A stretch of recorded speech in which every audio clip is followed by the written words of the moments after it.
अंजलीताईंच्या विषयी शेषा आता त्यांची ओळख तर तुम्हाला करून देईलच, पण या 3 व्याख्यानांच्या निमित्ताने त्यांची PhD तर रामकथेवर आहेच आहे, पण मुळामध्येच त्या सगळ्या विषयामध्ये बुडालेल्या आहेत, रामामध्ये बुडालेल्या आहेत असं माहिती. आज त्यांची 3 व्याख्याने या निमित्ताने आपण ऐकणार आहोत.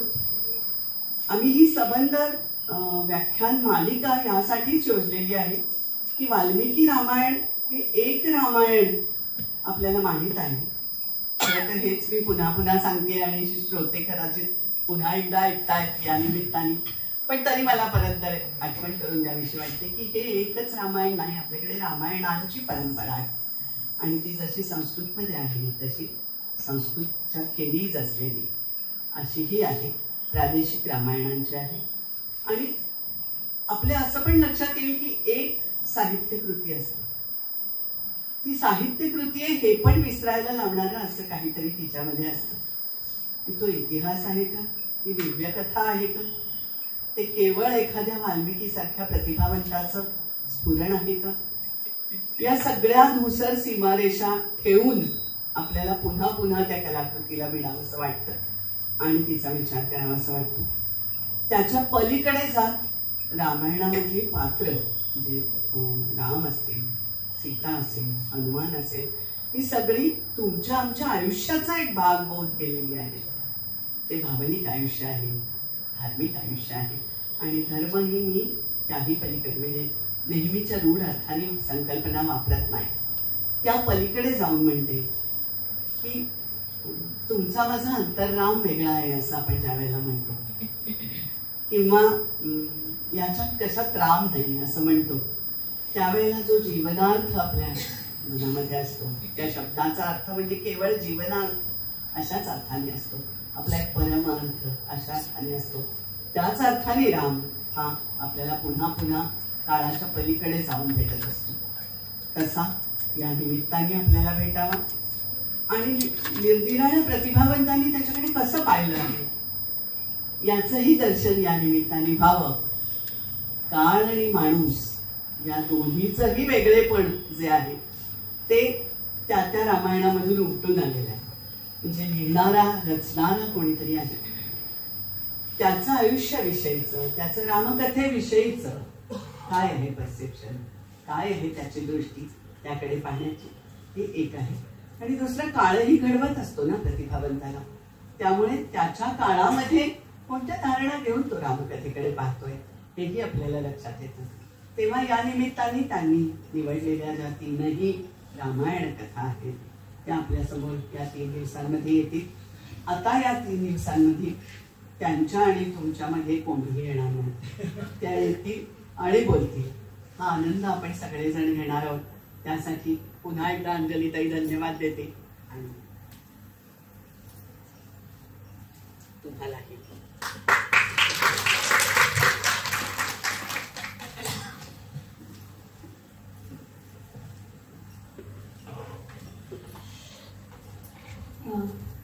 मी अंजलीताईंचा परिचय करून देण्यासाठी उभी आहे इथे.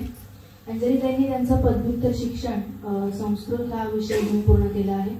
अध्यात्म रामायण एक चिकित्सक अभ्यास हा विषय घेऊन त्यांनी त्यांची डॉक्टरेट पूर्ण केली. संस्कृत विषयाचे सहयोगी प्राध्यापक म्हणून सुद्धा त्यांनी काम पाहिलं. संस्कृत सोबत हिंदी, तत्वज्ञान, भविष्य हे सुद्धा त्यांच्या इतर आवडीचे विषय आहेत.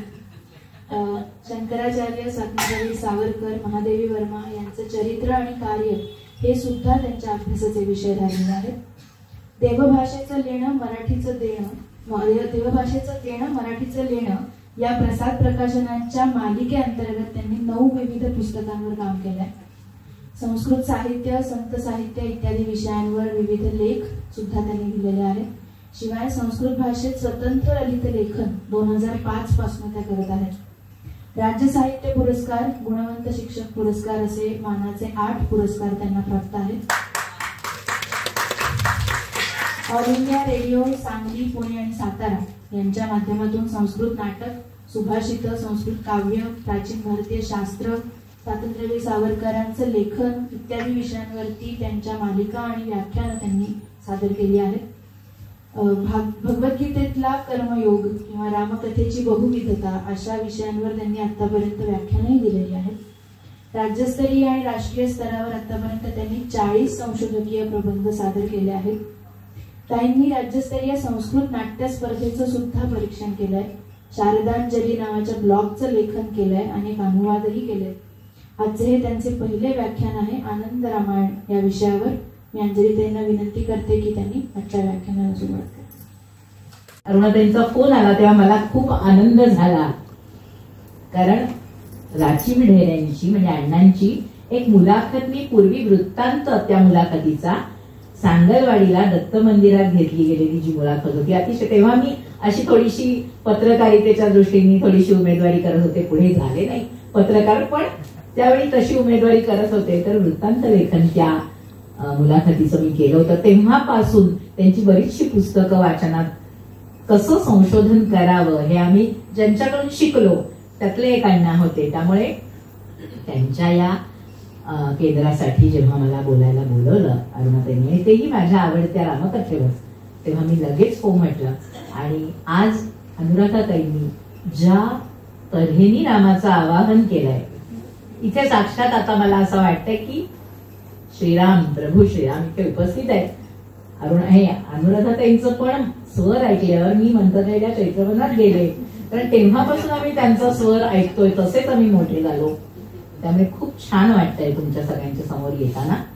आणि आज विशेषतः जेव्हा मी अरुणाताईंना म्हटलं की शनिवार रविवारच पाहिजे का, म्हणजे शुक्रवार शनिवार रविवारच हवा का व्याख्यानांना, तर त्या म्हणल्या का हो नाही, तसं काही नाहीये, बाहेरच्या लोकांना येण्यासाठी सोपं जावं म्हणून, आणि सुट्ट्या असतात लोकांना म्हणून. मी म्हटलं नाही, ज्या रामायणांवर मी बोलणार आहे त्या 2 रामायणांच्या दृष्टीने वसंत पंचमी हा अतिशय महत्वाचा दिवस आहे, एक मुहूर्तच आहे म्हणा ना. त्यामुळे त्या दिवशीपासून बोलायला सुरुवात केली तर मला वाटतं छान होईल. अरुणाताई म्हणल्या लगेच की वा छानच आहे, असं जर असेल तर त्या मुहूर्तालाच आपण चालू करूया. तर तो मुहूर्त सांगते काय आहे, श्री पंचमी असा आनंद रामायण, ज्या रामायणावर आज मी बोलणार आहे त्यामध्ये त्याला श्री पंचमी असं त्याचं नाव आहे, कारण सरस्वतीचा जन्मदिवस आहे तो. आणि रामांचं वनवास गमन त्या दिवशी झालेलं आहे.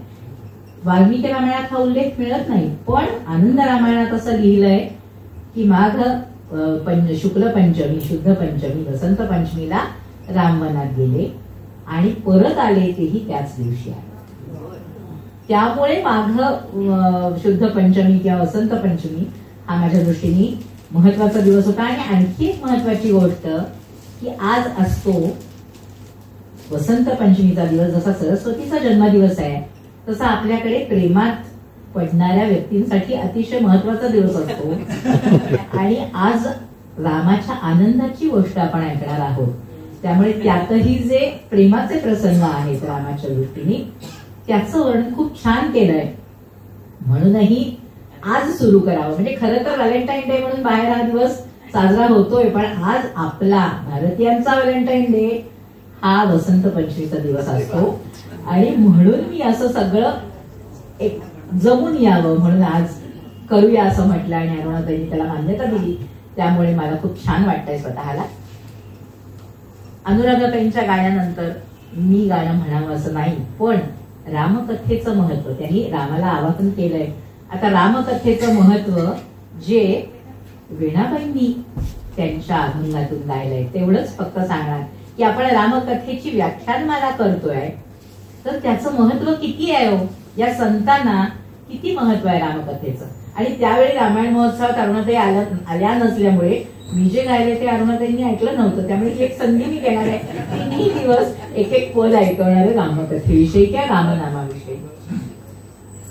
अनंत कोटी ब्रह्मांड ज्याचे पोटी रे, अनंत कोटी ब्रह्मांड ज्याचे पोटी रे, अनुपम्य या राघवाच्या गोठी रे, अनुपम्य या राघवाच्या गोठी रे, अनंत कोटी ब्रह्मांड ज्याचे पोटी रे, तो हा जोडतो सुलभ एका नावे रे, तो हा जोडतो सुलभ एक्या नावे रे, हर्षे आल्हादे सप्रेमे त्यासी गावे रे, हर्षे आल्हादे सप्रेमे त्यासी गावे रे. अनंत कोटी ब्रह्मांड ज्याचे पोटी रे, अनंत कोटी ब्रह्मांड ज्याचे पोटी रे. श्रुती नेती नेती म्हणती जयासी रे, श्रुती नेती नेती म्हणती जयासी रे. साही विवादती न कळे तयासी रे, साही विवादती न कळे तयासी रे. अनंत कोटी ब्रह्मांड ज्याचे कोटी रे, अनंत कोटी. जेणे राम जोडे कराते ही कथा रे, जेणे राम जोडे कराते ही कथा रे. वेणी साधनी साडची नाही आता रे, वेणी साधनी साडची नाही आता रे. अनंत कोटी ब्रह्मांड ज्याचे पोटी रे, अनंत कोटी ब्रह्मांड ज्याचे पोटी रे.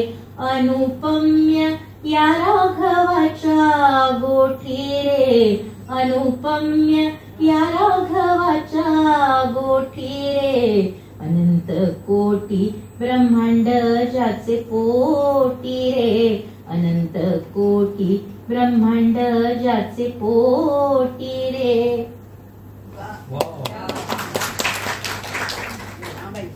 वेळाबाई म्हणजे दुसरं भक्तीचं साधनच नाही, त्या साधनाची आता मला चाडच नाही, परवाच नाही. रामकथा गायन हे एकच साधन मला पुरे आहे, त्यांनी मला मुक्ती मिळणार आहे, कारण ते अनुपम्य आहे. ती कथाच राघवाची अनुपम्य आहे असं वेळाबाई म्हणतात. आणि पुन्हा हर्षे आल्हादे सप्रेमे त्यासी गावे रे, म्हणजे नुसतं आनंदाने नाही, आंतरिक आनंदाने. म्हणजे वरवरचा आनंद लोक ही करतात, तोही आनंदच असतो, पण तो वरकरणी असतो. आतला आनंद जो आहे त्याला आल्हाद असं म्हटलं. त्यामुळे हर्षे आल्हादे आणि सप्रेमी त्यासी गावे रे. वरवरचं नकोच काही, प्रेमाने जेव्हा माणूस एखादी गोष्ट करतो तेव्हा त्याचा आनंद त्यात उतरतोच. त्यामुळे हर्षे आल्हादे सप्रेमे त्यासी गावे रे, म्हणजे रामकथा गायची आहे ती कशी तर सप्रेमे गावे रे, हर्षे आणि आल्हादे गावे रे.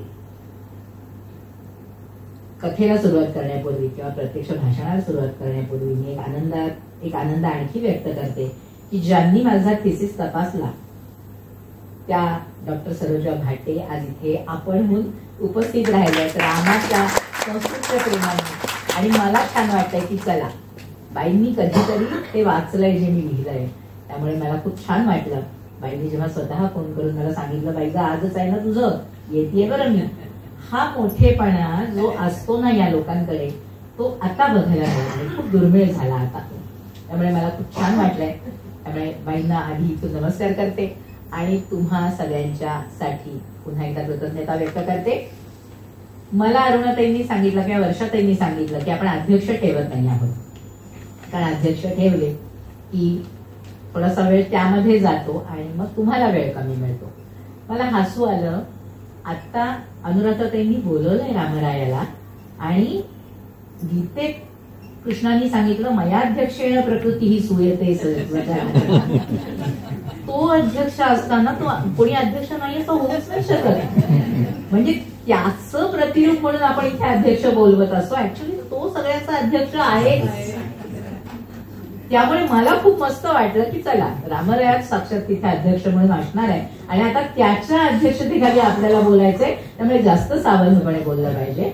म्हणून आता आनंद रामायणामध्ये असं म्हटलंय की एकट्या रामाची कधी स्तुती करायची नसते आणि अध्यक्षांबद्दल दोन शब्द बोलणं गैर नाही. त्यामुळे नारदांनी जी स्तुती रामाची केली आहे आणि ब्रह्मदेवांनी जी स्तुती सीतेची केली आहे त्या दोघांच्या स्तुतीचा एक एक श्लोक म्हणणार आणि मग आपण प्रत्यक्ष व्याख्यानाला सुरू करणार.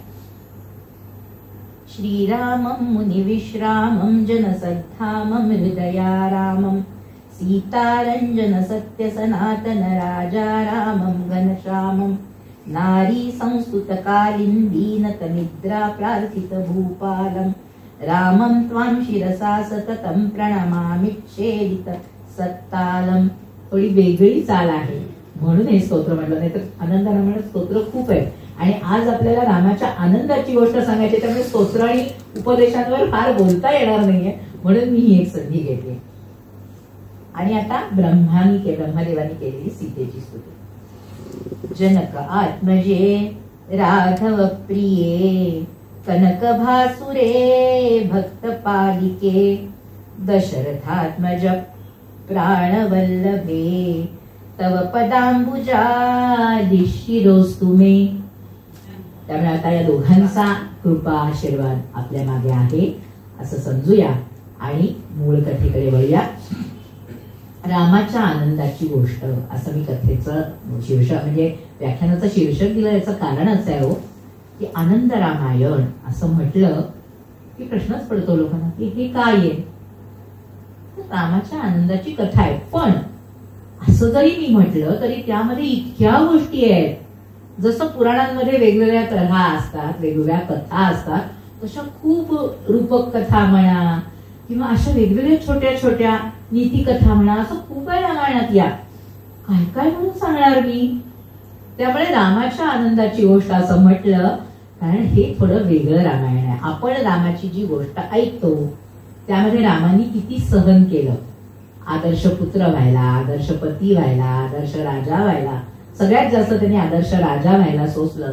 तर हे सगळं सोसलं किती, त्यांनी किती दुःखांना सहन केलं हेच आपण ऐकतो.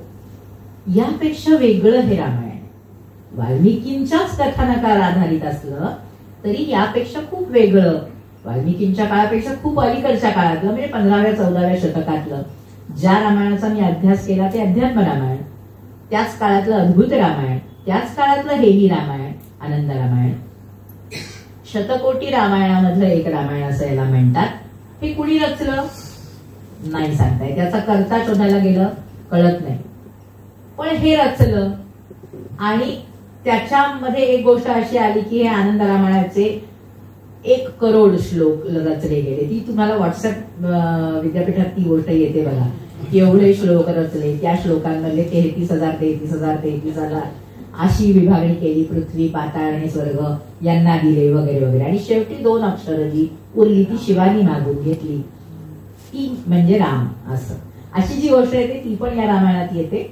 पण या रामायणाचं वेगळेपण काय आहे हो, तर हे रामायण वाल्मिकी रामायण आपल्याला माहिती आहे की नारदांना विचारला होता प्रश्न वाल्मिकींनी आणि त्यांनी मग कथा सांगितली होती आदर्श राजा कोण, लोकोत्तर पुरुष कोण. इथे तसं काही नाही. इथे शिवपार्वतीचा संवाद आहे आणि शिवाला पार्वती विचारते की तुम्ही तुमचा जो आराध्य आहे राम, त्यांनी मानवाचा अवतार घेतला म्हणता, त्यांनी सगळी दुःख भोगलेली तुम्ही सांगता हो.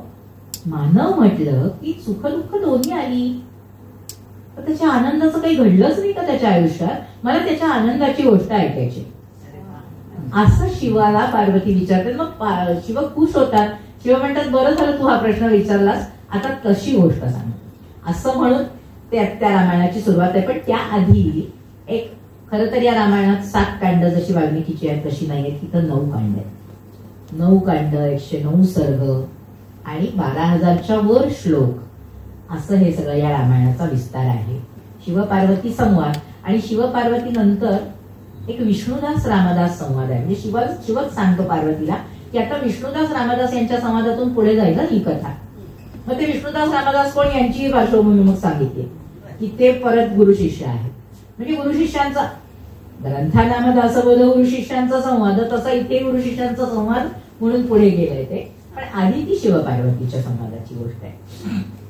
त्यामुळे मध्ये मध्ये शिवपार्वतीचा संवाद आहे, मध्ये मध्ये विष्णुदास रामदासांचा संवाद आहे. अशी ती कथा पुढे जाते.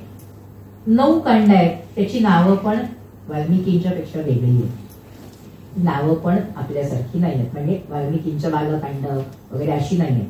पहिल्या कांडाचं नाव आहे सारकांड. आपण काय करतो, सार म्हणजे शेवटी असं म्हणत असतो, पण इथे सारकांड असं पहिलंच नाव आहे. सारकांडात सगळी जी रामकथा आहे वाल्मिकींची, ती रामाच्या विजयापर्यंतची सगळी कथा तिथे येऊन दिली. उत्तरकांड तिथे नाहीच. त्या सारकांडानंतर मग यात्राकांड, यागकांड, नंतर विलासकांड, मग जन्मकांड, मग विवाहकांड, मग राज्यकांड पूर्वार्ध आणि उत्तरार्ध, मग मनोहरकांड, मग पूर्णकांड. त्यात कुठेही मूळ रामायणाशी काही संबंध आहे असं वाटत नाही. या रामायणाचे एक वैशिष्ट्य असं की कुठल्याही रामायणामध्ये मागची गोष्ट रामाच्या आधीची सांगितलेली आपल्याला आढळत नाही. आपण दशरथापासूनच पुढे जातो, पण दशरथाच्या विवाहापासून इथे गोष्ट सांगितली रामाची. आणि त्या दशरथाच्या विवाहाची गोष्ट म्हणजे या आनंद रामायणाची गंमत अशी आहे, यात रामाचे आनंद वर्णन केलेले आहे. तसं रामाच्या आयुष्यातल्या चित्रपटात दाखवण्यासारख्या घटना या रामायणात खूप आहे. म्हणजे जे आपण ट्रिक्सेसनी वगैरे बघतो ना, तर तशी खूप म्हणजे. आणि जुन्या ह्या रामराज्य किंवा सीता स्वयंवर वगैरे आहेत ना, त्यामध्ये कुठेतरी असे ते सीन येऊन गेले. आता आठवतं ते, लहानपणी आम्ही ते पिक्चर बघितले होते, पण तेव्हा माहिती नव्हतं. हे कधी आपण रामायणात ऐकलं नाही असं वाटायचं. नंतर जेव्हा आनंद रामायणाचा अभ्यास केला, अरे हे इथं आहे होय, असं झालं. त्यामुळे आनंद रामायणात असे चित्रपटासारखे प्रसंग खूप आहे. पहिलाच हा जो प्रसंग आहे, ज्यांनी रामायण सुरुवात होते, म्हणजे रामायणाची या सुरुवात होते, तो प्रसंगच मुळी दशरथ आणि कौसल्याच्या विवाहाचा आहे. दशरथ कौसल्याचा विवाह ठरतो तेव्हाही रावण कार्यरत असतोच. त्यामुळे त्याला कौसल्याचा लोभ असतो. त्यामुळे तो कौसल्याला पळवायला येतो. कौशल देशावर स्वारी करतो, कौसल्याला तिथून पळवून नेतो, दशरथाच्या राज्यावर स्वारी करतो. तेव्हा दशरथ आणि सुमंत्र नेमके जलविहाराला गेलेले असतात. त्यामुळे ते वाचतात. त्यांच्या तिकडे हल्ला करून काही उपयोग होत नाही, ते मिळत नाही. कौसल्याला घेऊन रावण निघतो श्रीलंके म्हणजे लंकेला जायला. वाटेत त्याच्या मनात येतं आपण सगळ्या देवांना बंदिवासात ठेवलंय, ते देव काहीतरी काड्या करतील आणि कौसल्याला आपण जर इथे नेलं तर तिला काहीतरी पळवतील किंवा काहीतरी करतील. म्हणून तो काय करतो रावण, एका पेटी म्हणजे तिथे सागरावरून जात असताना तिमिंगल मासा त्याला दिसतो. 2 मासे खेळत असतात. तर तिमिंगल माशाच्या तोंडात एका पेटीत घालून कौसल्याला तो त्या तिमिंगल माशाच्या तोंडात देतो ती पेटी आणि स्वतः लंकेला निघून जातो. तिकडे ब्रह्मदेवांनी नारदाला सांगितले, नारदाला नव्हे, ब्रह्मदेवांनी रावणाला सांगितलेलं असतं की दशरथ आणि कौसल्याचं लग्न झालं तर त्यांना होणारा मुलगा तुला मारणार आहे. त्यामुळे तो तिथे जाऊन मग बतावणी करायला लागतो की बघा, बढाया मारायला लागतो की बघा काही होत नाही, आता मी कौसल्यालाच पळवलंय, आता कसं लग्न होईल, आता कोण मारणार नाही तिला. मी फक्त ब्रह्मदेव ते ऐकून हसतात, म्हणले नाही झालं लग्न तिकडे. रावण म्हणतो कसं शक्य आहे. तर होतं असं, या तिमिंगल माशाच्या तोंडात पेटी देऊन तो जातो. तो तिमिंगल मासा दुसरा मासा त्याच्याशी भांडायला आल्यावर ती पेटी सोडतो आणि तो पुढे जातो त्या भांडायला त्या माशाशी. इकडे हे जलविहाराला गेलेले असताना त्यांची नौका वादळात फुटते आणि ते एका तराफ्याला धरून म्हणजे एका ओणक्याला धरून त्या एका बेटावर लागतात. त्या बेटावर जाऊन थांबतात. तिथे योगायोगाने ही पेटी वाहत तिथे त्या किनाऱ्याला लागते त्या बेटाच्या. हे पेटी कुठली म्हणून उघडून बघतात तर त्यात कौसल्या दिसते. पूर्वीसारखी काय आत्तासारखी काय मोबाईलची व्यवस्था नसली तरी माहिती असतं वर्णनावरून की कौसल्या आणि त्यांचं लग्न ठरलेलं असतं. त्यामुळे मग सुमंत्र आणि ते ठरवतात की आता आपण इथे विवाह करूया, कारण हे असं झालंय हे कळतं कौसल्याकडून की असं झालंय, करूया विवाह असं म्हणतात. विवाह करतात आणि परत त्या पेटीत तिघ त्या पेटीत जातात. बघा चित्रपटासारखी दृश्य असं म्हटलं त्याचं कारण आहे की त्या पेटीत तिघ बसतात आणि निघतात. इकडे ब्रह्मदेव सांगतो म्हटल्यावर तो म्हणतो रावण शक्यच नाही, मी तिला पेटीत घालून तिमिंगल माशाकडे सोडले. तो म्हणतो ब्रह्मदेव म्हणतो जाऊन बघ. तो खरंच बघायला येतो. परत तो तिमिंगल मासा पेटी दिसल्यावर त्या पेटीत घंटात असतो. मग तो रावण ती पेटी घेऊन म्हणजे मागवून तिथे ब्रह्मदेवाचा उघडतो. म्हणतो बघा म्हटल्यावर ते तिघे दिसतात. मग तो मारायलाच निघतो लगेच की आता इथे तुमचं तुम्हाला संपवतो, म्हणजे आता मग काही आणखीच कारण नाही राहणार. ब्रह्मदेव म्हणतात एकाची 3 झाले, तुला आत्ताच मारायचं असेल तर काय ते कर, नाहीतर जरा वाट बघ, आता सोडून दे. रावण म्हणतो ठीक आहे, हे सांगतात ते खरं आहे. आता जर म्हणजे कौशल्याला एकटीला सोडून आलं तर हे तिघं झाले, माहित नाही खरंच असं झालं तर म्हणतो त्यांना सोडून देतो. अशी गोष्ट आहे गंमतशीर तिथे दाखवली. बाकी मग पुढे सगळं दशरथाचा विवाह, मग 3 लोकांची 3 राण्यांची विवाह, मग पुढे पुत्रकामेष्टी वगैरे असं सगळे खूप लांबवलं नाहीये ते सगळं. ते सगळं असं पटापट घडलेलं दाखवलंय की तो पुत्रकामेष्टी यज्ञ करतो वगैरे, मग ते हे मिळतं, पायस मिळतो आणि असं सगळं दाखवलंय. ती सगळी कथा तशी पुढे जाते. त्यातले खूप बारकावे आहेत खरं तर, त्यामध्ये खूप फरकाचे पण बारकावे आहेत. त्या सगळ्यांकडे आपण नाही जायचंय, पण महत्वाच्या ज्या अशा गोष्टी आहेत की जिथे बदललंय काहीतरी तेवढं फक्त आपण बघत जाऊया, कारण हे खूप आहे. आणि रामायण कुठल्याही माणसाच्या आनंदाचे विषय काय असतात हो, एकतर त्याचा विवाह, त्याच्या पुत्रांचे जन्म जे होतात नंतर रामाबरोबर ही सगळी 3 भावंड जन्मतात, त्यानंतर पुत्रांचा विवाह, त्याप्रमाणे पुत्रांचे विवाह होतात दशरथाकडे. तिथे मात्र तो जो आहे प्रसंग, परत स्वयंवराचा प्रसंग आपण एरवी ऐकतो, रामायणात बघतो, पण तो मूळ वाल्मिकीत नाही.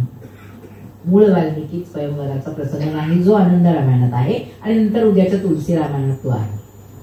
कारण आनंद रामायणावर आधारलेला आहे तुलसी रामायण, बऱ्यापैकी अद्भुत रामायणावर आधारलेला आहे.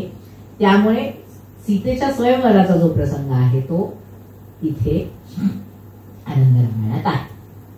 अगदी सविस्तर आहे.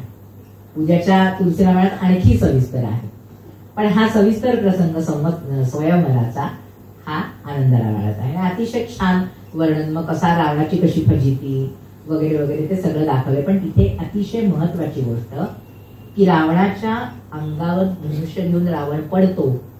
सगळे लोक हसतात, दचकतात की बापरे रावणासारखंच असं झालंय तर आपलं काय. पण इथे एक अतिशय महत्वाची गोष्ट, म्हणजे प्रत्येक गोष्टीचं एक वैशिष्ट्य म्हणून इथे विश्वामित्र रामाला सांगतात की रामा तू इथे असताना हे घडणं बरोबर नाही, अशीच एका वीराची हेटाळणी होणं बरोबर नाही. त्यामुळे उचलते धनुष्य त्याच्या अंगावर. हा जो आहे ना हा वेगळेपणा, म्हणजे आनंद रामकथा समजून घ्यायची तर रामकथेत फरक आणि हे खूप आहेत, पण असे जे वेगळेपणा आहे त्याचा तो हा आहे की तिथे, म्हणजे तुम्ही म्हणलात अरुणाताई की प्रत्येक त्या काळाचा पण एक हे असतो, तर तिथे विश्वामित्र सांगतात की रामा हे तू इथे असताना तुझ्या उपस्थितीत काही अशा वीराची हेटाळणी बरी नाही, म्हणून तू ते उचल. त्याप्रमाणे राम त्या धनुष्याला उचलतो आणि मग जी प्रत्यंचा लावतो ते मोडतं धनुष्य वगैरे वगैरे. असा जो भाग आहे तो तिथे आहे, म्हणजे हे वेगळेपण आहे. बाकी मग पुढे दिवाळसण पण आहे. म्हणजे तिथे ते सगळे राजे वैतागून परत जातात. त्यावेळी रामाविरुद्ध बंड करणं शक्य नसतं, ते राजे परत जातात. परत दिवाळसणाला दशरथाला बोलवतात, म्हणजे हे जनक बोलवतो आणि त्या दिवाळसणाहून परत जाताना ते राजे सगळे मिळून हल्ला करतात या लोकांवर. तिथे शत्रुघ्नाला आणि भरताला शक्ती लागते. तर त्यावेळी काय करायचं, आपल्याला शक्ती लक्ष्मणाला लागलेली एकदम लंकाकांडात किंवा युद्धकांडात माहितीये, पण इथे तिथे शक्ती लागते शत्रुघ्नाला आणि भरताला. मग प्रश्न पडतो काय करायचं. तर माहिती असतं की मुद्गल ऋषींनी, जसं आता नक्षत्रवन वगैरे लोकांनी केलेली असतात झाडं, तसं मुद्गल ऋषींच्या इथे एक औषधी वन होतं त्यांच्या आश्रमात, आणि तिथून तो आश्रम जवळ होता अयोध्येपासून. तर त्यामुळे मुद्गल ऋषींच्या आश्रमात पाठवतात आणि तिथून ती शक्ती संजीवनी बूटी तिथे असते आणि ती संजीवनी बूटी घेऊन येऊन शत्रुघ्नाला आणि भरताला उठवलं जातं. ही संजीवनी बूटीची पहिली हे तिथे आहे. आणि नंतर असं वाटतं की अरे हे तिथेच संपलं का, म्हणजे मुद्गल ऋषींचा परत उल्लेख नाही का. लक्ष्मणाला शक्ती लागली तेव्हा तिकडे असतात ते, तेव्हा इकडे मुद्गल ऋषींच्या आश्रमाकडे वळणं शक्य नसतं हे आपल्याला कळू शकतं, म्हणून द्रोणागिरीकडे गेले. पण पुन्हा एकदा लवाला पुढे शक्ती लागते शेवटच्या त्या अश्वमेधाच्या वेळच्या युद्धात, तेव्हा परत मुद्गलांच्या आश्रमात जाऊन ती संजीवनी बूटी आणल्याचा उल्लेख आहे. म्हणजे असं अवधान त्या रचनाकारांनी ठेवलंय की परत एकदा ती बूटी तिथे आहे. आणि मध्ये एक असा उल्लेख आहे की मुद्गल ऋषी तो आश्रम सोडून जातात. म्हणजे जेव्हा हे सगळं अगदी नंतरच सांगतेय मी, आता हा उल्लेख आलाय म्हणून सांगतेय की विजयानंतर परत आल्यानंतर वगैरे परत जेव्हा यात्रेला निघतात तेव्हा वाटेत मुद्गल ऋषींच्या आश्रमात जातात तर ऋषी तिथे नसतात. मग राम तिथे राम आलाय म्हटल्यानंतर ते भेटायला येतात. मग राम त्यांना विचारतो की तुम्ही का नाही इथे राहिलात? तर मग ते सांगतात की इथे अहो एखादं क्षेत्र नाही किंवा एखादी नदी नाही शरयू सारखी, म्हणून मी इथून गेलो दुसरीकडे.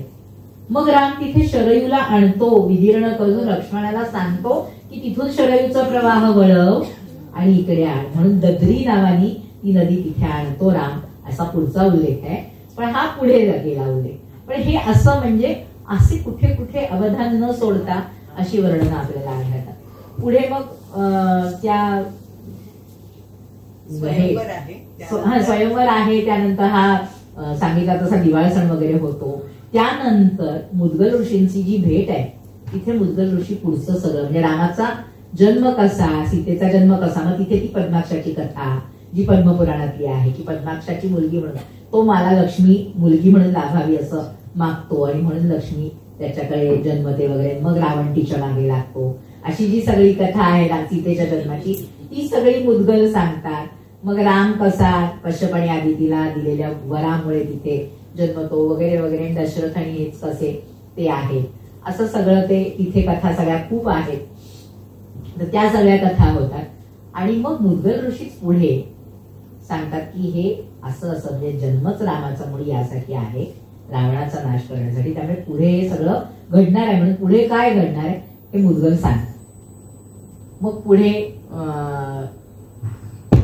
दशरथ यवराज्याभिषेकाचा विषय घेतो तेव्हा वसिष्ठ पण सांगतात, सगळ्यांना बसवून सांगतात की हे असं असं असं होणार आहे. रामाचं कार्य मुळी तिकडे जाण्याचं आहे, रावणाचा नाश करण्यासाठी त्याचा अवतार आहे. त्यामुळे तुम्ही करा हे, पण असं असं पुढे घडणार आहे. म्हणजे कुठेही आपण जो वाल्मिकीमध्ये खूप कैकेयीचा आक्रोश आणि ते सगळं सगळं बघतो ना, तसं काही फारसं दाखवलेलं नाहीये. फक्त मंथरा ते सगळी तयारी बघते आणि कैकेयीला येऊन सांगते, मग कैकेयी त्याप्रमाणे कोपभवनात जाते. इतके असे छोटे छोटे उल्लेख आहेत.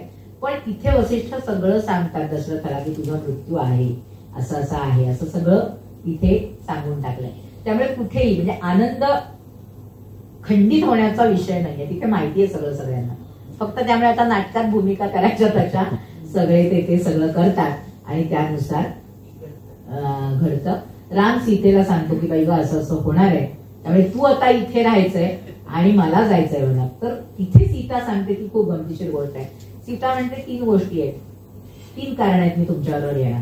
कारण लहानपणी एका ब्राह्मणांनी ज्योतिषांनी मला सांगितलं होतं की तुला असा वनवास घडणार आहे.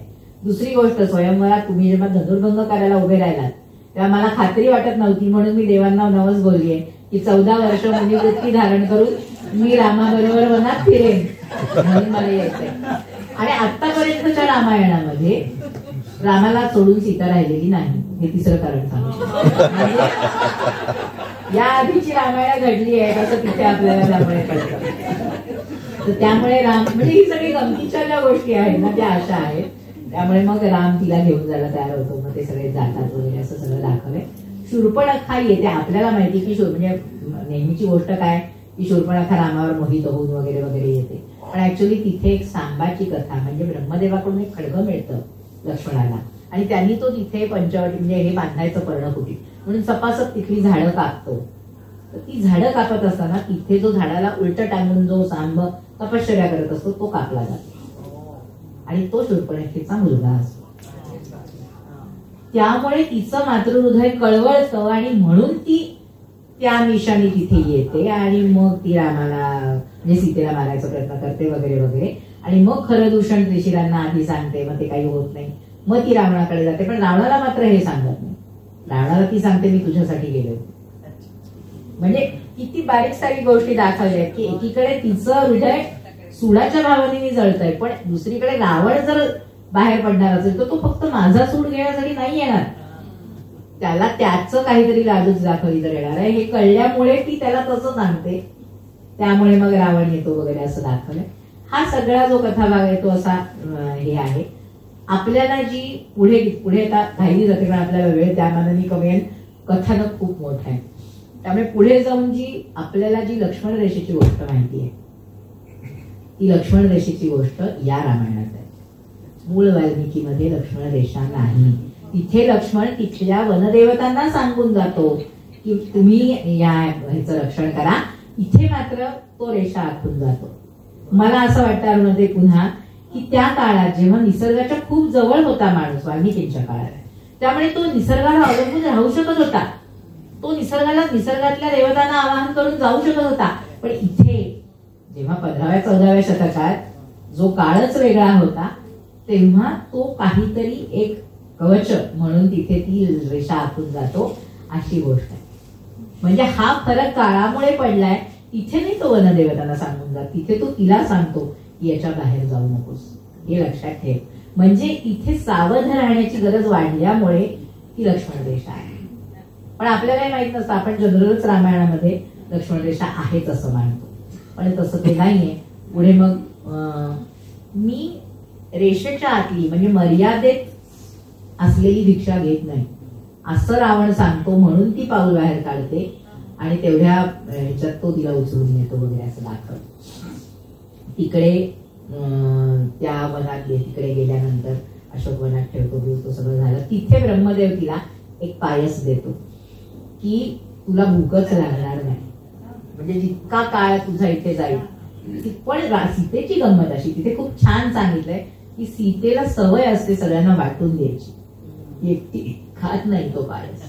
ती सगळ्यांना तिथल्या ज्या तिच्या रक्षणासाठी तिला त्रास देण्यासाठी ज्या कोणी असतात त्या सगळ्यांना ती तो फिरवून ती तो खाते असला. म्हणजे असं खूप बारीक सारीक शोधलं ना तर खूप काय काय आहे सांगण्यासारखं. मग हनुमंताची तिची भेट कशी होते, हनुमंताला विभीषण कसा भेटतो, इथे विभीषण भेटतो हनुमंताला आणि तो रामभक्त आहे अशी त्याला पत्ता लागतो असं दाखवलं. आणि मग राम मला कधी भेटेल असं तो त्याला विचारतो. खूप आश्चर्य वाटतं हनुमंताला वगैरे असं दाखवलंय. मग प्रत्यक्ष सीतेची भेट सगळं जे काय आहे, इथे जेव्हा हनुमंत विचारतो तिला की मी तुला नेऊ शकतो सीतामाई, म्हणजे रामाला इथवर यायला नको, तर तिथे जे उत्तर आहे ना राम सीतेने दिलेलं ते खूप स्पेसिफिक आहे. हा ती म्हणते अन्यैहि मोचितां सीतां रामाय न रोचते. दुसऱ्या कोणी आपल्या पत्नीला वाचवावं हे रामाला आवडणार नाही. म्हणजे आत्मसन्मानाची हे किती तीव्र रामाची त्या ह्याच्यात होती की नाही, माझी पत्नी आहे ती माझी जबाबदारी, दुसऱ्या कोणी तिला वाचवलेलं त्याला चालणार नाही. म्हणजे सीता रामाला किती चांगली ओळखत होती आणि त्याच्या आत्मसन्मानाला धक्का लागावा असं तिला वाटत नव्हतं. हे इथे थोडंसं हायलाइट होतं. आणखी एक गोष्ट मध्ये एक सांगायची राहिली की सीतेचं जेव्हा अपहरण होणार आहे त्याच्या आधी परत आनंदाच्या गोष्टी ना सगळ्या, त्यामुळे राम तिला बोलून सांगतो की बाई ग, आता तू सात्विक भागाने सत्वांशाने माझ्यात राहा, रजांशाने अग्नीत राहा आणि तमोगुणाने म्हणजे तमांशाने आश्रमात राहा. ती जे बोलते ना लक्ष्मणाला, मला त्याचा संदर्भ तिथे लागला की हा उल्लेख इथे आहे, या रामायणात आहे. त्यामुळे सीता अशी का बोलली लक्ष्मणाला त्याचं कारण आपल्याला कळतं. मग आपला रागत जातो. म्हणजे कारण प्रत्येक माणसामध्ये त्रिगुण कार्यरत असतात, पण इथे अगदी स्पेसिफिकली तिला त्यांनी सांगितलं की तमोगुणाने आश्रमात राहा तमांशाने, त्यामुळे साहजिक आहे ती तसं बोलली असेल. म्हणजे असे अर्थ लागतात आपल्यालाच त्या घटनांचे की नाहीतर सीता एवढी अगदी इतकी आदर्श वागत असताना अचानकपणे ती लक्ष्मणाला असा संशय घेते किंवा असा काहीतरी कसं काय बोलू शकते. तर ती तमोगुणी आहे जी तिथे राहिली, तिचा सत्वांश आणि रजांश बाहेर निघालेला आहे. आणि तो परत नंतर म्हणजे त्या अग्नी दिव्य जेव्हा करायला लागतं तेव्हा ती परत येते सगळी, हे तिथं परत त्यांनी उल्लेख केलाय. आणि पुढे पुन्हा जेव्हा दुसरा त्याग आहे ना सीतेचा, तिथे परत त्यांनी म्हटलं की आता परत तू पूर्वीसारखी तशी राहा, सत्वांशाने माझ्यात राहा आणि तिकडे जाता मोगळा म्हणजे तमांशाने वगैरे असं सांगितलंय, असं दाखवलंय. म्हणजे परत ती तशी वाटणी विभागणी रामाने परत तिला त्या त्यागाच्या वेळी पण करायला सांगितली असं आहे. त्यामुळे असे खूप बारकावे. मग हनुमंताच्या बाबतीत ही जी सगळी आपण समर्थांच्या वाङ्मयात, ज्यांनी समर्थांचा वाङ्मय वाचला असेल, हनुमंतांनी शेपटीने किती बाहेर उडवून दिली त्या लंकेत, ते सगळं खूप छान आनंद रामायणात वर्णन केलं. त्याला विचारलं जातं की तुझा प्राण कशात, तो म्हणतो शेपटीत. कसं पेटवू, पेटवा म्हणतो, तुम्हाला कसंही पेटवायचं. ते पेटवायला लागतात. कुठेच काही लंकेत वस्त्र शिल्लक राहत नाही, इतकं तो शेपूट लांब होतो. शेवटी असं म्हणतात ते की आता सीतेचं वस्त्र काढून आणा. म्हटल्यावर शेपूट थांबते, लांबायची थांबते. आणि मग त्याला पेटवून देतात, तर पेटत नाही पहिल्यांदा शेपूट. मग रावण वैतागून तो फुंकर मारायला येतो.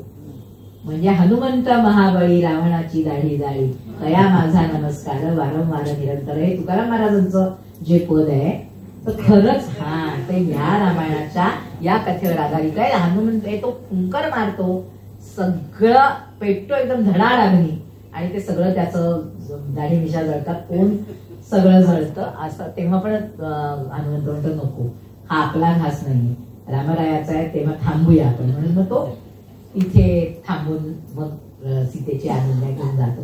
तर तिथे काही वेळा म्हणजे तिथून परतताना हनुमंताला थोडा गर्व होतो की अरे आपण सीतेचा शोध शेवटी लावला वगैरे. तर तिथे पुन्हा एक अशी गंमत दाखवली की तिथे एक साधू तिथे दिसतो त्याला, आणि ब्रह्मदेव पत्र देतो. ब्रह्मदेव यांनी सीतेचा शोध लावला असं पत्र, तसं पत्र देतो असा आनंद रामायणात उल्लेख आहे. आणि त्याचा समर्थांच्या भीमरूपी स्तोत्रात उल्लेख. हनुमंता रामदूतांनी त्यांची हे आहे त्या देऊनी लिखिता हाती नमस्कारी सीतावरा. ते देऊनी लिखिता म्हणजे ब्रह्मदेवाने दिलेलं पत्र तो रामाच्या हाती असा आहे. त्यामुळे असा गमतीचा भाग आहे. तिथे देवांना बंदी बघतो आणि बळेच झोळीतो दास मी राघवाचा, असं तो येऊन सांगतो राम, असं समर्थांनी सांगितलंय ना. तिथे तसाच नेमका तुमच्या दासाचं कर्तृत्व आहे का असं रामाला येऊन मारुती सांगतो असं दाखवलंय. तर वाटेत एक प्रसंग असा दाखवलाय की एका ऋषींचा आश्रम दिसतो, खूप थकलेला असतो.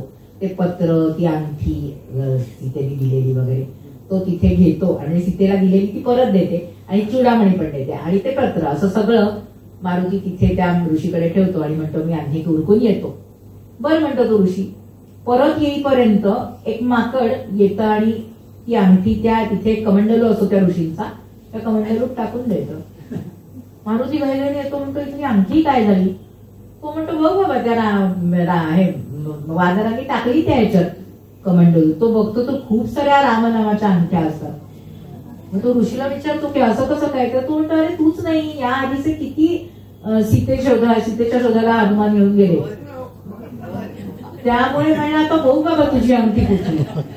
त्या क्षणी असा खाडकन मारुतीचा गर्व उतरतो आणि मारुती येऊन रामाच्या पाया पडतो वगैरे. असं छान, म्हणजे असं सांगत गेलं ना तर इतकी छान छान कथानक आहेत पुढे पुढे. पण असा सगळा भाग आहे. पण इथे आपण इथे थांबूया का, तर सारकांडात त्या विजयापर्यंत आहेत आणि आणखी खूप गोष्टी, पण आता त्या सांगत नाही कारण त्या थोड्या थोड्या फरकाने आपण कुठेतरी ऐकू.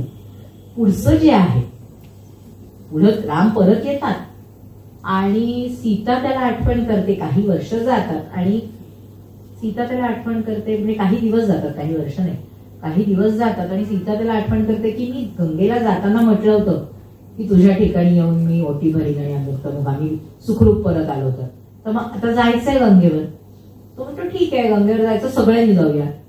सगळे निघतात, पुष्पक विमानाला तयार करतात यात्रेसाठी, म्हणजे सगळं लादून सगळ्यांना घेऊन वगैरे जातात.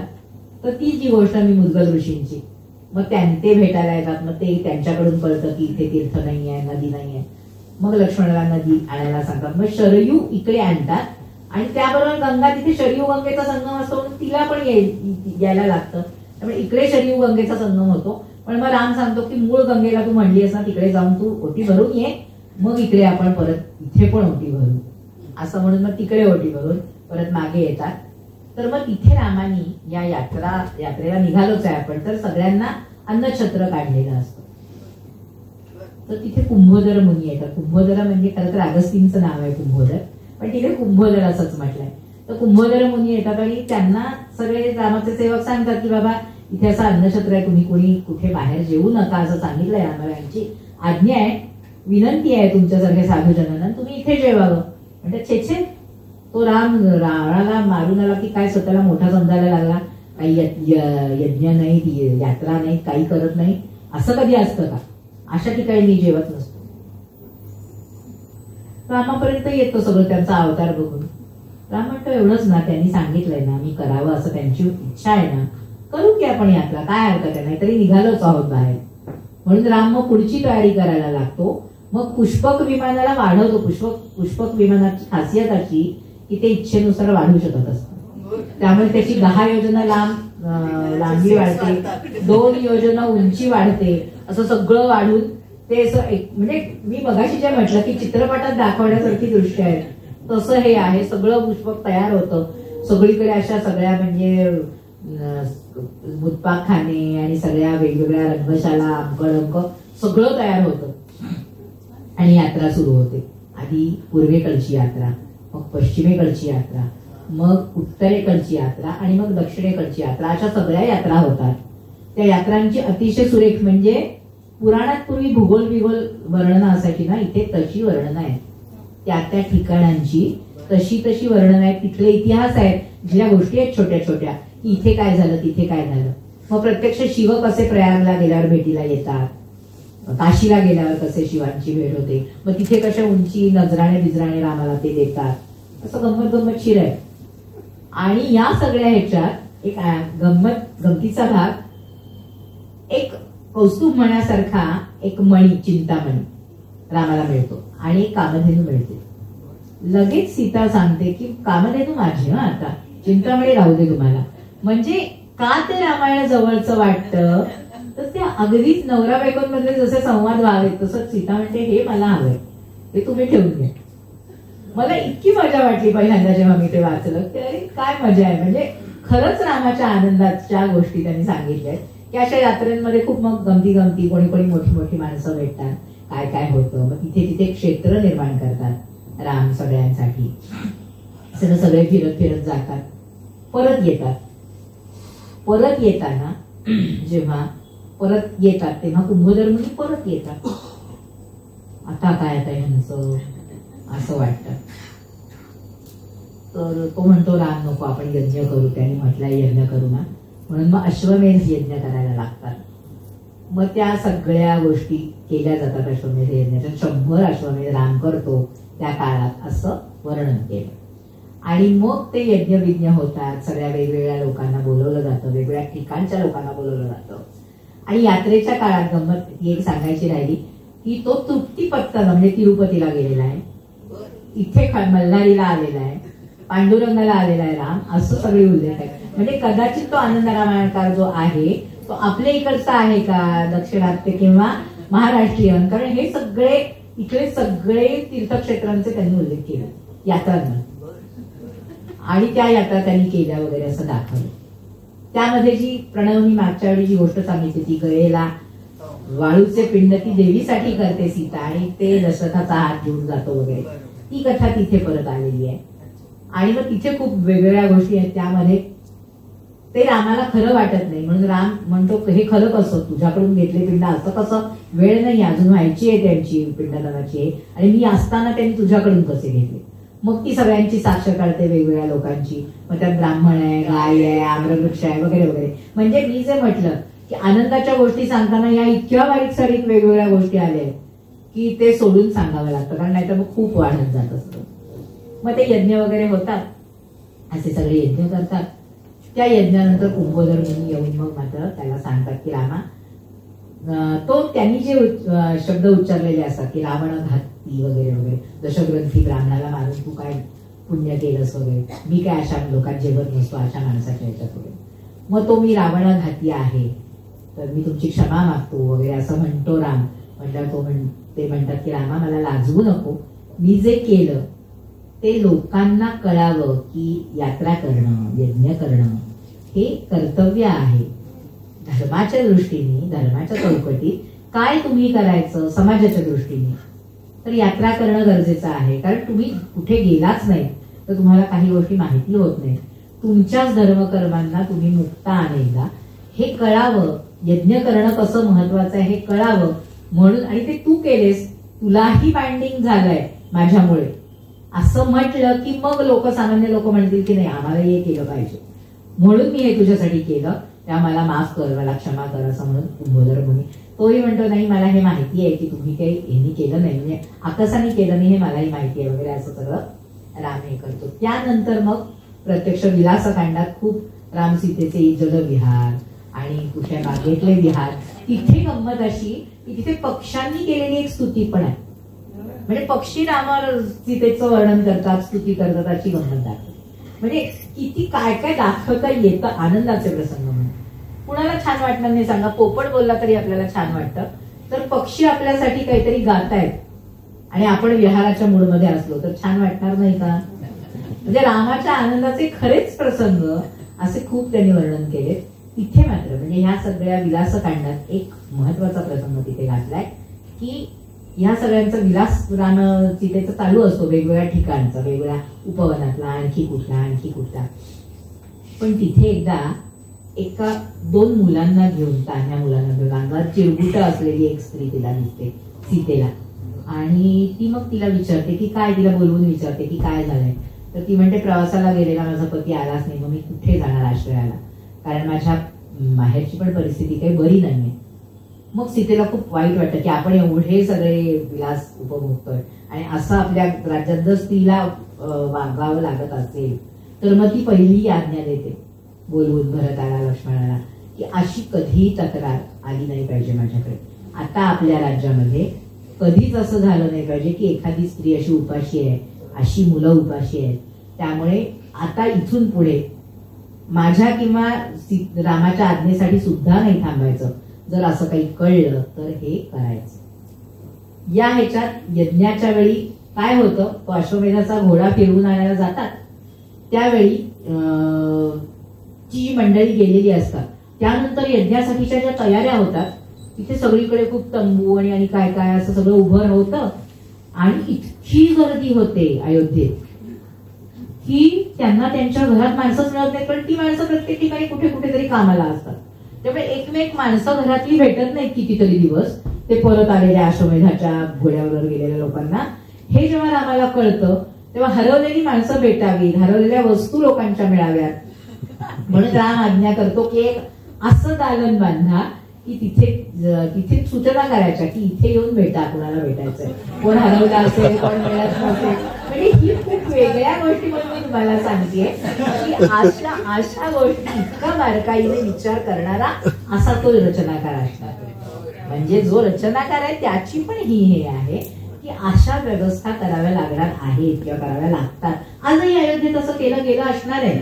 म्हणजे आता आपण हे अयोध्येचं नुकतंच ऐकतोय बघतोय, अशा व्यवस्था तिथेही केल्या गेलेल्या असणार किंवा कराव्या लागल्या असणार आहेत. पण लाखोनी माणसं जर येत असतील, अयोध्येचा एकूण परीघ आणि लाखोनी येणारी माणसं, त्यामुळे अशा काही व्यवस्था कराव्या लागत असणार आहेत किंवा लागल्या असणार आहेत. त्याचं हे छोटं उल्लेखाचा एक हे म्हणून तुम्हाला सांगितला. यानंतर विलासकांडानंतर मग जन्म सगळे लवकुशांचे. त्यामध्ये पण पुन्हा तिथे सुद्धा आपल्याला माहितीये की तो त्याग केला वगैरे वगैरे. पण त्या त्यागाच्या आधी पण राम सांगतो, मी मगाशी म्हटलं की परत सत्वगुणांनी अशी राहा वगैरे वगैरे. आणि त्याप्रमाणे सीता पण ओके म्हणते. आणि सीतेच्या वडिलांना आईला म्हणजे सुमेधा आणि जनकाला बोलवून घेतो राम आणि त्यांना सांगतो. हे खूप महत्वाचं आहे बरं का, म्हणजे हे खूप वेगळं आहे म्हणून सांगतेय की आता सीता गर्भवती आहे आणि लोकापवाद असा आहे, मला तिला समोर बघितलं की तिच्याशिवाय राहणार नाहीये. आणि धर्मशास्त्र असं सांगतं किंवा आरोग्य असं सांगतं की 2ऱ्या, 5व्या, 7व्या महिन्यात गर्भवती स्त्रीच्या संपर्कात पतीने येऊ नये, ते तिच्या आरोग्याला घातक आहे.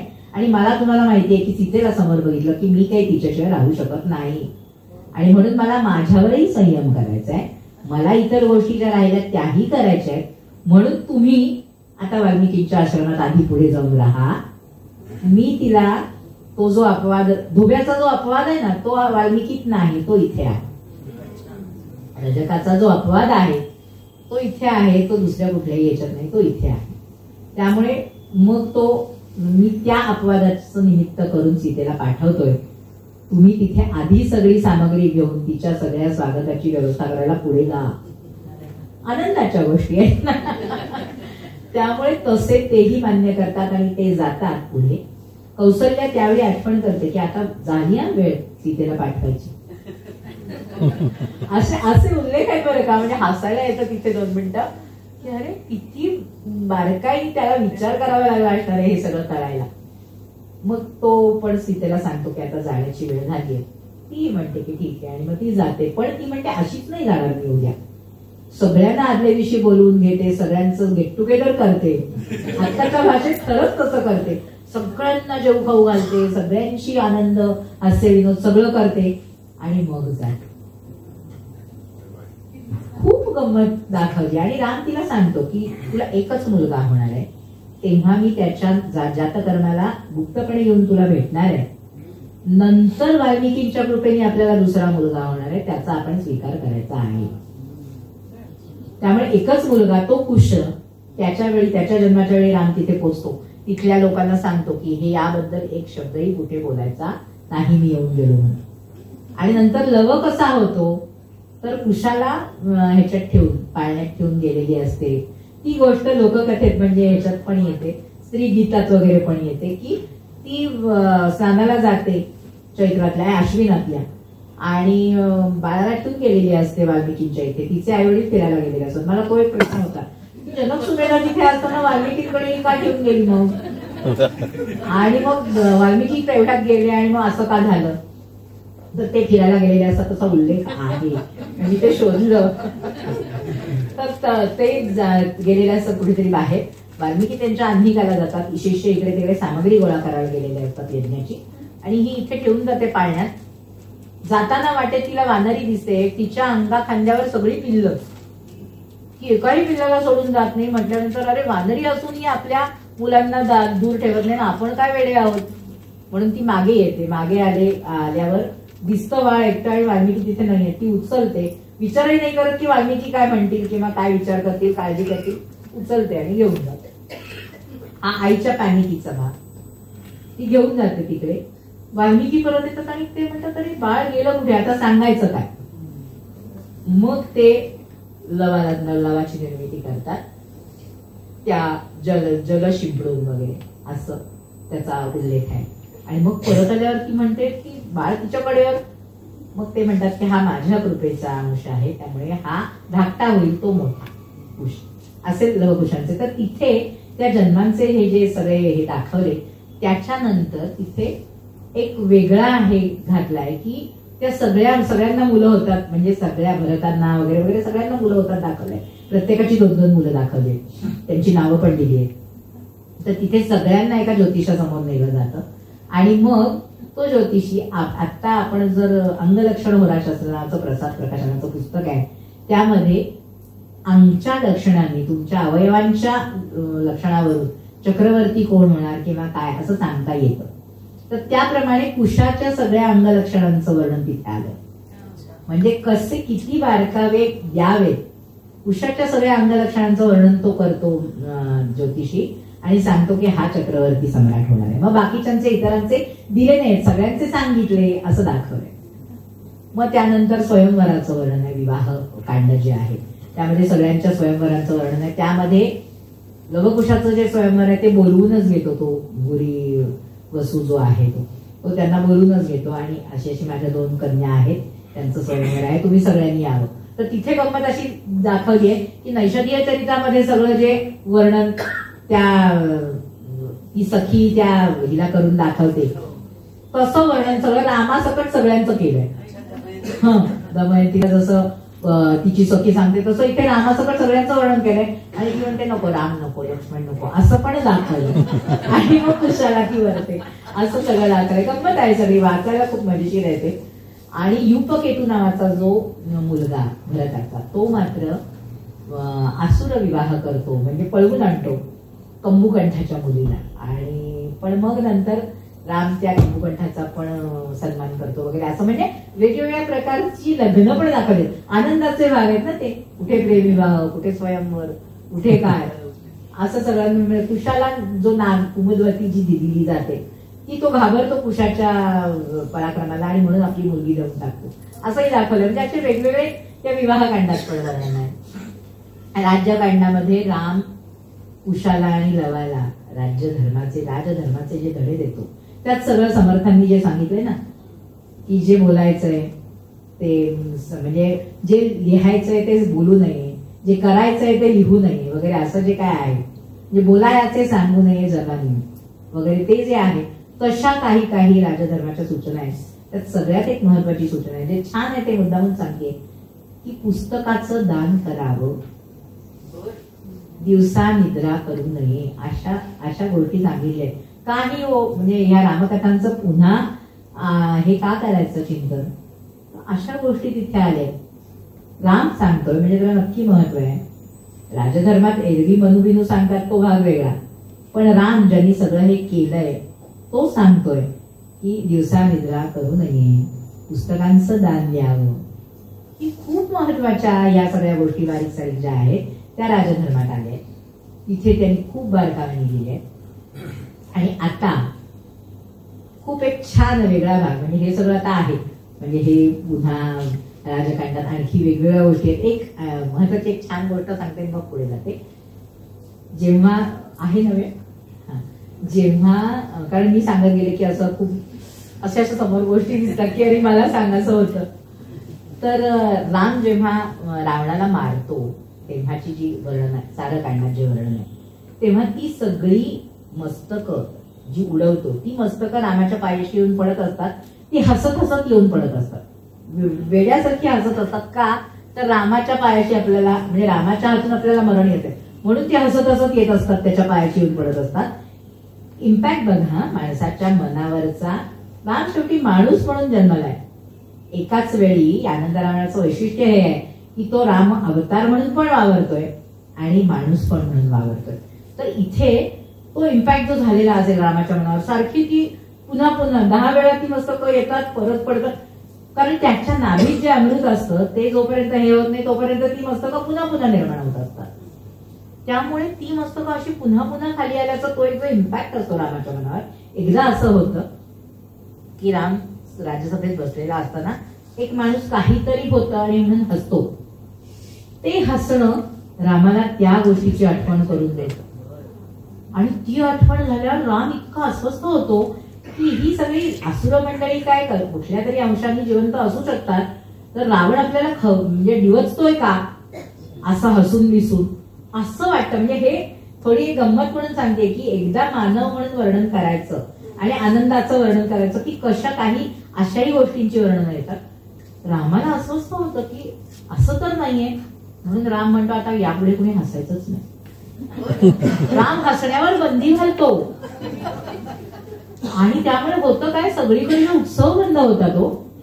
कारण त्या उत्सवामध्ये जनरली सण उत्सवात हसणं बिसणं होतच, उत्सव बंद होतात. वाल्मिकींनी जे रामचरित्र रचलेलं असतं ते सगळीकडे प्रचलित असतं, त्याचे पाठ सगळीकडे होत असतात, ते थांबतात. कारण त्यातल्या कुठल्याच गोष्टीला रिस्पॉन्डच करायचं नाही ना, हसायचंच नाही. सगळ्यांना प्रचंड प्रश्न पडतो. सगळेजण ब्रह्मदेवाकडे जातात. ब्रह्मदेव म्हणतात तुम्हाला माहिती आहे ना तो काय आपला ऐकणार आहे. तरी म्हणतो बघतो आता एक प्रयत्न करून. म्हणून राम हे ब्रह्मदेव अयोध्येच्या बाहेर एक झाड असतं, एक वृक्ष असतो, त्या वृक्षाच्या ढोलीत येऊन बसतो. विचित्र रूप धारण करून, यक्ष कसे असतात तशा तऱ्हेचं रूप धारण करून, ज्यामुळे माणूस हसेल अशा तऱ्हेने तो येऊन बसतो. इकडून एक लाकूड विक्या चाललेला असतो. तो पहिल्यांदा बघितल्यावर घाबरतो. त्या ढोलीतून हा सारखा डोकवत असतो ना, पहिल्यांदा तो घाबरतो, पण नंतर त्याचं विचित्र रूप बघून आणि तो पटकन ब्रह्मदेवच विचित्र हसतो. तो हसल्यानंतर मग ते लाकूड विकेला पण अरे काहीतरी गमतशीर आहे नाही असं म्हणून तो हसतो. विसरतो तो त्या क्षणी की आपल्याला हसायला बंदी आहे. तो हसतो आणि तो हसत हसतच अयोध्येत शिरतो. तो का असा हसतोय म्हणून त्याला बघून लोक हसतात. कारण लोकांना खरं तर निमित्ताला टेकलेली असतात लोक, त्यामुळे ते हसायला लागतात. आणि असं हसत हसत सगळे रामाकडे जातो ते हसणं. राम म्हणतो हसलं कोण, सगळे त्या लाकूड विकायचं नाव सांगतात. त्याला बोलून घेतो राम. काय झालं म्हणतो. तो म्हणतो झाडाच्या ढोलीत ते झाड हसतंय. त्याला कळतच नाही तो ब्रह्मदेव आहे किंवा असं काही, काय तिथे आहे ते झाडच हसतंय म्हणला. राम म्हणतो वेडायस का, झाड कसं हसेल. असं प्रत्येकाला बघायला पाहिजे. तो आधी सैन्य पाठवतो, सगळे तिथे असे स्टँड स्टील होतात, सगळ्यांना तो ब्रह्मदेव हे करतो. नंतर लक्ष्मणाला पाठवायला लागतो आणि लक्ष्मणाचं पण काही तिथे चालत नाही. म्हटल्यानंतर रामाला प्रश्न पडतो की आपलं काही चुकतंय का, म्हणून तो वसिष्ठानं बोलवतो की माझं काही चुकतंय का, काय झालंय नेमकं, असं असं होतंय. ते म्हणतात रामा एक सांगू, हे जे होतंय ना ते तुझ्या चुकीच्या आज्ञेमुळे होतंय. म्हणजे काय म्हणतो तर तो म्हणतो, ते म्हणतात अरे तू केवळ त्या एका गोष्टीमुळे, त्या एका भयामुळे, शंकेमुळे तू असं केलंयस की सगळी माणसं हसणं विसरली आहे, त्यामुळे तुझी कथाच बंद पडली आहे. म्हणजे माझा तरी म्हणजे त्या वाल्मिकींचा विचार कर, ज्यांनी तुझं इतकं चरित्र गायलंय, ती चरित्र कथा तुझी कोणी ऐकत नाहीये, कसं होणार सगळ्यांचं. हा हट्ट सोड, ही शंका वृथा आहे, तुलाही कळतंय, का तू त्याला पकडून राहिलायस, तर हे सोड असं सांगतात. मग शेवटी राम तिथे जातो, तेव्हा मग ब्रह्मदेव मूळ रूपात येतो आणि रामाला म्हणतो देवा असं करू नका. मग राम ती आपली आज्ञा मागे घेतो. अशी एक गंमतशीर गोष्ट सांगतो. म्हणजे अशा खूप वेगवेगळ्या गोष्टी आहेत, त्यातली ही एक गोष्ट सांगितली तुम्हाला. नंतर असंच पुढे गेल्यानंतर म्हणजे त्या राज्यकांडातले सगळे वेगवेगळे हे होतात. त्या राज्यकांडात एक असा प्रसंग दाखवलाय की दुर्वास मुनी येतात, म्हणतात आत्ता मला जे हवं, मला ते भोजन पाहिजे आणि असं फुल पाहिजे मला शिवाच्या पूजेला, जे आतापर्यंत कधीच कोणी बघितलेलं नाही. राम म्हणतो ठीक आहे, तुम्ही आम्ही का उरकून या, मी बघतो. आणि राम डायरेक्ट इंद्राला पत्र लिहितो. सगळ्या गमती आहेत, म्हणजे आनंदाचे भाग आहेत. इंद्राला पत्र लिहितो आणि म्हणतो की आत्ताच्या आत्ता प्राजक्त आणि कल्पवृक्ष दोन्ही मला पाठव, असं असं आहे. नाही पाठवलं तर माझ्या बाणांना तोंड द्यायला तयार राहा. इंद्र खाली येतो गपचूप दोन्ही घेऊन आणि मग त्यानुसार प्राजक्ताची फुलं त्यांच्या हातात ठेवतात दुर्वास मुनींच्या, आणि कल्पवृक्षाच्या आधारे त्यांना जेवायला घालतात त्यांच्या सगळ्या टीमला. दुर्वास खुश होतात आणि म्हणतात खरंच तुझ्याकडे रामा आहे ना, जे काही म्हणजे मी जे केलं ते तुझंच सामर्थ्य लोकांना कळावं. मग आता इंद्राला राम म्हणतो की झालं, दुर्वास मुनी खुश झाले तर घेऊन जा तुझे प्राजक्त आणि कल्पवृक्ष.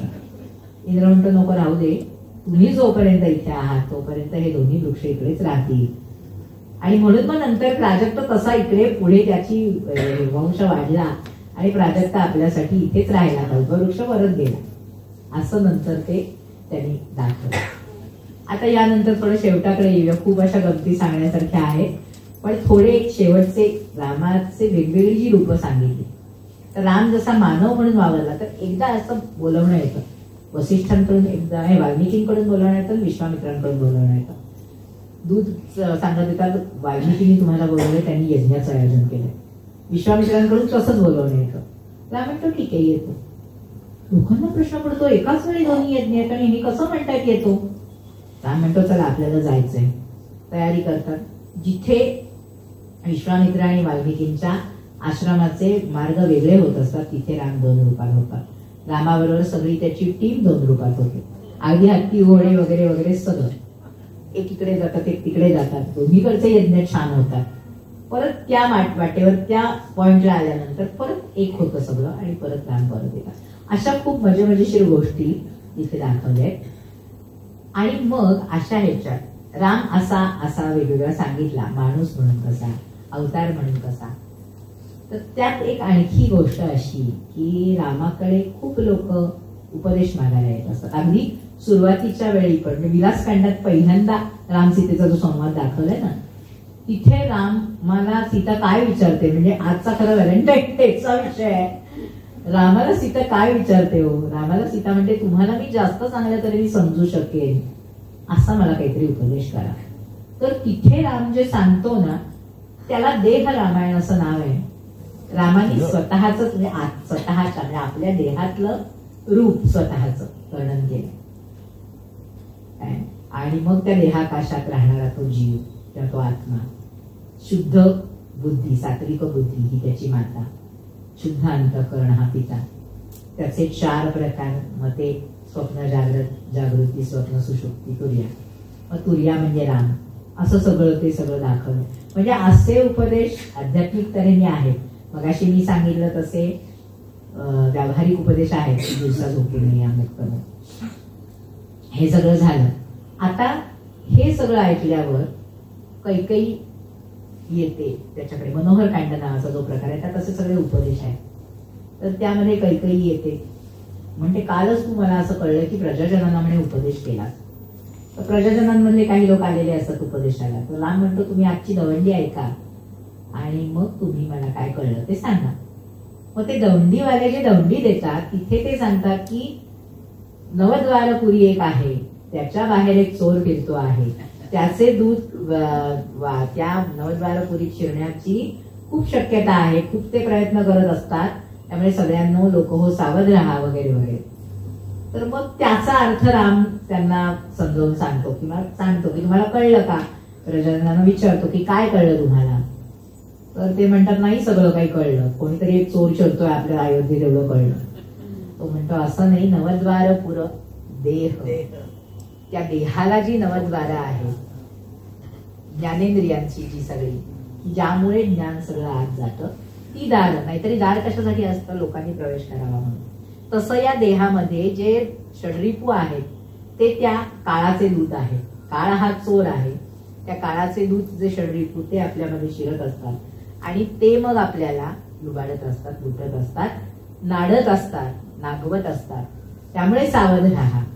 आणि त्या अयोध्येचा जो नवद्वारपुरी देहाचा जो स्वामी आहे त्याच्यावर विश्वास ठेवा. म्हणजे तो आत्मा, तो परमात्मा जो अंतरात्मा आहे आपला, त्याला ओळखा, त्याचं सामर्थ्य, त्याचं हे मान्य करा, म्हणजे तुम्ही सगळे सुरक्षित राहाल. तर हे सगळं तिच्या कानावर गेलेलं असतं कैकेयीच्या की काहीतरी असं तू सांगितलंच म्हणे, सगळ्या लोकांना उपदेश देतो, माझ्यावरचा तुझा राग अजून गेलेला दिसत नाही रामा, नाहीतर मला तू काहीतरी उपदेश दे. राम म्हणतो मग ते असं काही नाहीये, झालं ते गेलं, ही ईश्वर इच्छा होती, किंबहुना ते माझ्याच इच्छेने घडलं होतं, पण तरीही मग मला काहीतरी उपदेश दे. तो म्हणतो ठीक आहे, मग ते आज असं कर, तू गंगेवर जा, आता काय हे रथात बसू, गंगेवर जाऊन तुला काय कळेल ते बघ, म्हणजे शरीर गंगेवर. ती म्हणते ठीक आहे, तिला कळतच नाही, हा मला त्याला उपदेश कर म्हणते, त्याला गंगेवर का मला पाठवतो. तरी ती लक्ष्मणाला तो रथ जोडून द्यायला सांगतो, ती जाते तिथे शरयूच्या तीरावर खूप मेंढ्या चरत असतात आणि त्यासारख्या खूप वेळ ती ते ऐकते. काही शहाणी असते ना, काही विद्वान आहे, म्हणजे काही सामान्य स्त्री नाही आहे, ती पराक्रमी आहे जशी तशी बुद्धिमान पण आहे. म्हणजे मागे एक बोरकरांनी लिहिलेली तिच्यावरची प्रियकामा नावाची कादंबरी वाचली कधी, तर खूप सुरेख कैकेयीचं चित्रण त्यांनी केलंय की किती ती ज्ञानी पण होती आणि पराक्रमी पण होती. तर त्यामुळे तिला कळतं 10 मिनिटं ती तिथे थांबते,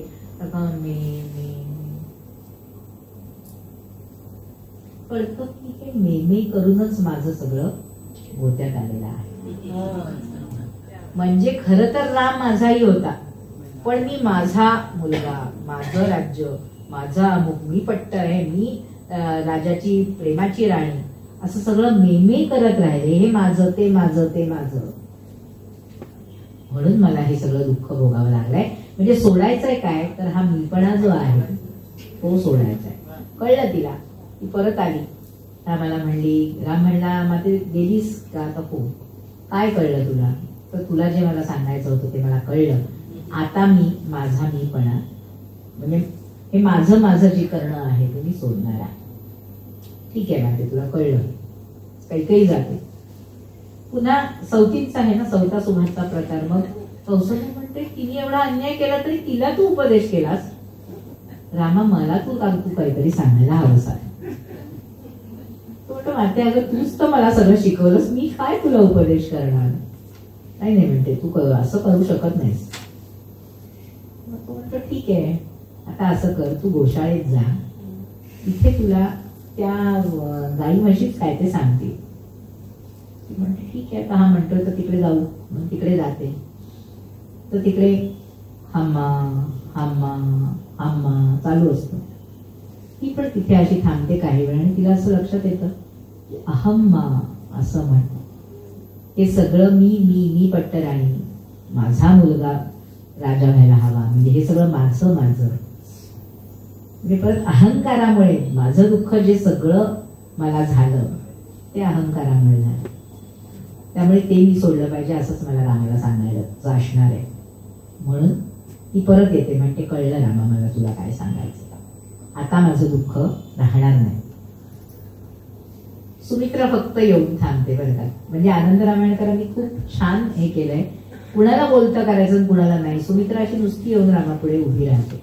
मुळातच सुमित्रेला आवाज खूप कमी आहे. म्हणजे वाल्मिकीत सुद्धा एकदाच सुमित्रा बोलली आहे, जेव्हा लक्ष्मणाला वनात जायलाच हवंस तू रामाबरोबर, ते तुझं काम आहे, तू इथे राहायचं नाहीस असं सांगते जेव्हा, तेव्हा सुमित्रा बोलली आहे. म्हणजे उर्मिला आपण म्हणतो कुठेच बोलली नाहीये, पण सुमित्रा तिथे नक्की बोलली आणि खूप चांगलं बोलली आहे. पुढे कौशल्याची समजूत पण तिने चांगली काढली आहे.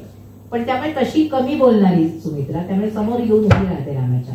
राम म्हणतो माते तुला तर मी काय सांगणार अगं, तुला तर सगळंच कळलंय, पण तरीही तू विचार कर की तू कोण आहेस. सुमित्रा तिथून नुसतं ऐकते, ठीक आहे म्हणते, निघून जाते. जाता जाताच ती विचार करते की मी नेमकी आहे कोण. ना मी पट्टराणी आहे, ना प्रेमाची बायको आहे दशरथाच्या, ना मी राजाची आई आहे किंवा म्हणजे राजमाता नाहीये, की मग मी आहे कोण. मी राणी आहे की राजकन्या आहे, ज्या मगधातून मी आले तिथली मी राजकन्या आहे, कोण आहे मी. मग तिला हळूहळू असं लक्षात येतं की अरे कोणच तर नाहीये मी आज अख्ख्या सगळ्या जगातला विश्वातला एक छोटा बिंदू आहे जो कधीच नाहीसा होईल.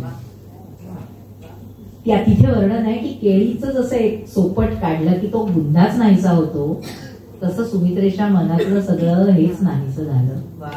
इतकं सुरेख वर्णन आहे ना. हे उपदेश सांगितल्याशिवाय आनंद रामायण संपवायचं नाही. शेवटचा एक मुद्दा फक्त सांगणार की आपल्याला माहिती नसतं अनेकदा आपण जे लग्नात, म्हणजे आज वसंत पंचमी आहे, लग्नात जे आपण तदेव लग्नम सुदिनम तदेव ताराबलम चंद्रबलम तदेव विद्याबलम दैवबलम तदेव, इथे पुढे काहीही म्हणतात लक्ष्मीपते वगैरे, इथे सीतापते यत् स्मरण विधेय, पहिल्यांदा तिथे आले. आणि जे आपण आवाहनम न जानामी काय विसर्जनम, ते पूजांचैव न जानामी क्षम्यतां परमेश्वर, मंत्रहीनम क्रियाहीनम भक्तिहीनम, ते सगळे मंत्र हे या आनंद रामायण. म्हणजे विवाहाच्या वेळी लवकुशांचे विवाह जेव्हा होतात तेव्हा ते तदैव या ज्या पूजा वेगवेगळ्या आहेत त्यावेळी ते आवाहनम न जानामी वगैरे आहे. त्याचं खूप वेगळ्या तऱ्हेचं रामायण आणि खूप असं रमवणारा. मुळात राम म्हटलं की तो रमवणारा असतोच, त्याची कथा रमवणारी आहेच. मग अशी म्हटलं तशी ती मोक्ष देणारी पण आहे, जे वेणाबाईंनी म्हटलंय. तर ती असं वाचताना इतकं रंगून जायला होतं की त्यातून आपण बाहेरच पडत नाही. म्हणजे आज मी खूप मला थांबवलंय, इतक्या कथा माझ्या समोर आहेत आता, पण मी असं थांबवलंय कारण ते एकदा सांगत गेलं की ते असं एकामागे एक पुढे येत राहत. काळ कुठला नक्की 14व 15व 14व 15व म्हणजे त्याच्यात काही त्याच्यात नक्की नाही सांगतात, कारण जसा करता माहित हो नाही तसाच काळ हो हो. त्यामुळे असं इतकं परिणाम हो हो अगदी अगदीच झालंय. त्यामुळे ते 14व शतक जास्त मला ग्राह्य वाटतं. कारण समर्थांच्या रामायणात मी म्हटलं मगाशी तसं की बळे दासा मी जोडितो राघवाचा, सेम एक्सप्रेशन तिथे आहे की तुम्ही तुमच्या दासानी केलेलं हे कर्तृत्व ऐका, किंवा ते ब्रह्मदेवानी लिहिलेलं पत्र, शिफारस पत्र, त्याचा उल्लेख समर्थांनी केलाय. भरत अडवतो रामाला, हे भरत अडवतो तो द्रोणागिरी घेऊन जाताना तो बाणांनी पाडतो खाली, तो उल्लेख समर्थांच्या रामायणात आहे. म्हणजे ते तोच प्रसंग समर्थांच्या रामायणात आहे. समर्थांनी 2च कांड लिहिली पण त्यामध्ये तो उल्लेख आहे. म्हणजे असे बरेच आनंद रामायणातले भाग ते असे इथले आलेले आहेत.